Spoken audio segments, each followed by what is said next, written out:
ज्ञान the treasure में आपका स्वागत है और हम आपको बताएंगे हमारे भारतीय खजानों का रहस्य। आप भारतीय खजानों के बारे में तो जानते हैं, अभी जो पद्मनाभ टेम्पल में मिला था। भारतीय खजानों का रहस्य आज की उत्सुकता का विषय है। कुछ खजाने तो खोज लिए गए, लेकिन कई खजाने आज भी रहस्य के गर्भ में छिपे हुए हैं।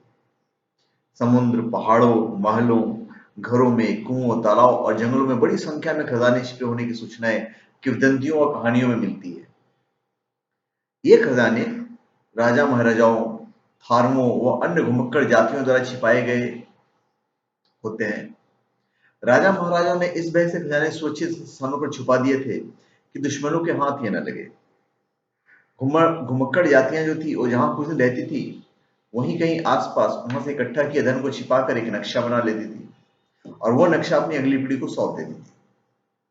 बहुत सारे नक्शे गायब हो गए या ऐसी भाषा में है जिनके आधार पर खजानों तक पहुंचना मुश्किल है। आज हम आपको कुछ खजानों के बारे में बताएंगे। एक है चार मीनार का खजाना। दुश्मनों से छिपने के लिए सुल्तान मोहम्मद कुली कुतुब शाह ने गोलकुंडा किला व चार मीनार के बीच 15 फुट चौड़ी और 30 फुट ऊंची एक सुरंग बनवाई थी। सुरंग में तहखाने बनवाए थे।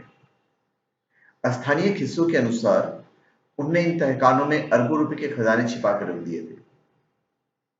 1936 में निजाम मीर ओस्मान अली ने एक सर्वे करवाकर नक्शा भी बनवाया, लेकिन उस समय सुरंग की खुदाई नहीं हो सकी थी।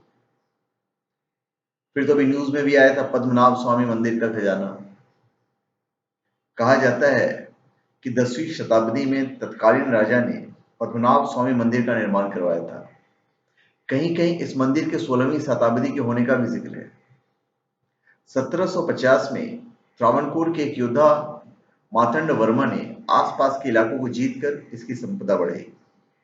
उन्होंने पुर्तगाली समुद्री बेड़े के खजाने व यूरोपीय लोगों के मसाले व काली मिर्च के व्यापार पर पूरी तरह से कब्जा कर लिया था।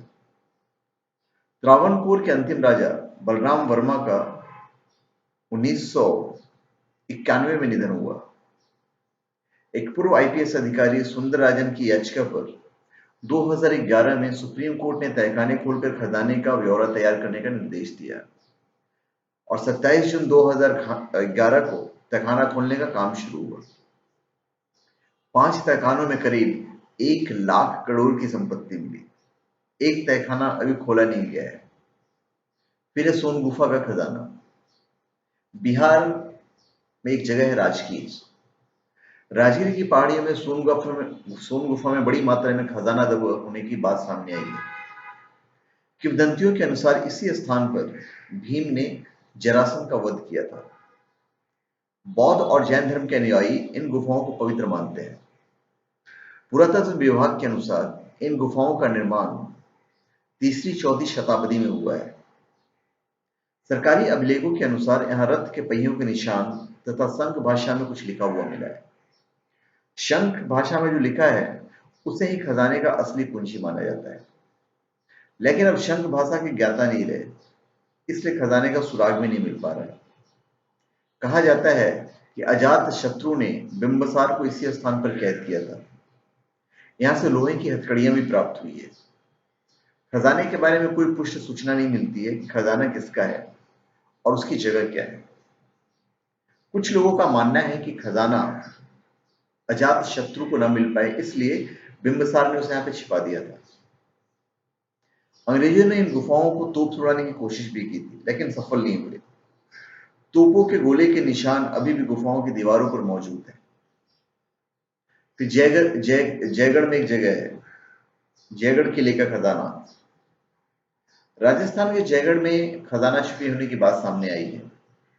माना जाता है कि अकबर की सेनापति मान सिंह ने 1580 में अफगानिस्तान पर कब्जा कर लिया, लेकिन वहां से मिले खजाने के बारे में उन्होंने अकबर को नहीं बताया और वह खजाना इसी किले में छिपा दिया था। कहा जाता है कि 1976 में 1976 में सरकार ने इसकी खुदाई कराई थी, लेकिन कई महीनों की खुदाई के बाद भी कुछ हाथ नहीं लगा था। लेकिन कुछ लोगों का कहना है कि जब खुदाई रुकी तो दिल्ली जयपुर रोड आम आदमी के लिए बंद कर दिया गया और वहां से बड़ी संख्या में ट्रक निकले जो दिल्ली की ओर चल गए। यह भी लोगों के बीच में चर्चा है कि मान सिंह ने खजाने के बारे में जोधा बेगम को बता दिया था और उन्होंने इस खजाने को फतेहपुर सीकरी स्थित एक मंदिर में हस्तांतरित करवा दिया था। समय के साथ वो मंदिर नष्ट हो गया और वो खजाना भी।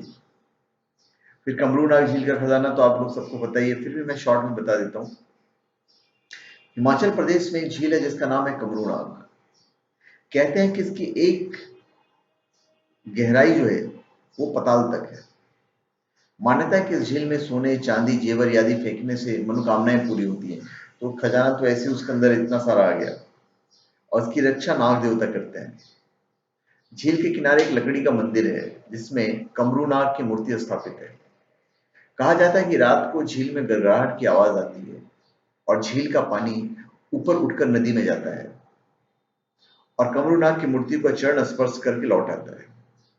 माना जाता है कि इस झील में अरबों खरबों की संपत्ति है। तो धन्यवाद। आप हमारे चैनल पे सब्सक्राइब करें और अपने कमेंट दीजिए। धन्यवाद।